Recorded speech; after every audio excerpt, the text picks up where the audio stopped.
दत्त महाराजांचा एकमुखी दत्तावतार श्रीपाद श्री वल्लभ।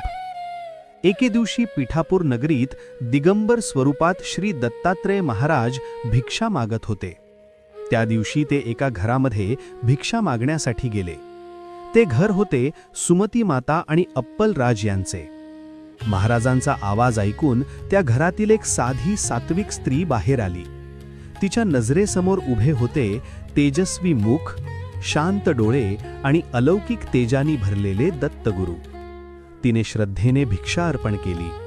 भिक्षा स्वीकारून दत्त महाराजांनी तिला आशीर्वाद दिला। आशीर्वाद मिळताच त्या स्त्रीचे हृदय भरून आले। ती दत्तगुरूंच्या स्वरूपाची, त्यांच्या कृपेची मनापासून स्तुती करू लागली।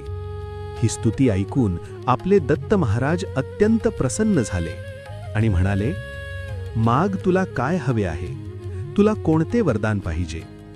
ते ऐकताच त्या स्त्रीचे डोळे पाणावले।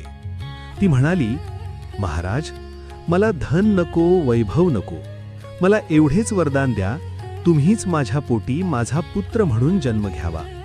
मला तुमच्यासारखा पुत्र हवा आहे।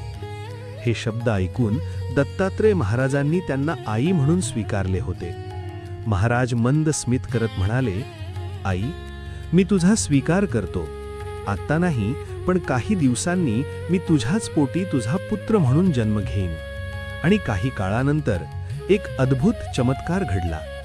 त्या स्त्रीच्या पोटी एक अत्यंत तेजस्वी दिव्य बालक जन्माला आले, ज्याच्या चेहऱ्यावर दत्तगुरूंचेच तेज झळकत होते। तो बालक स्वतः दत्त महाराजांचा अवतार होता। त्याचे नाव ठेवले गेले श्रीपाद श्री वल्लभ। हेच ते एकमुखी दत्तावतार ज्यांनी पुढे संपूर्ण जगाला भक्ती, करुणा आणि ज्ञानाचा मार्ग दाखवला।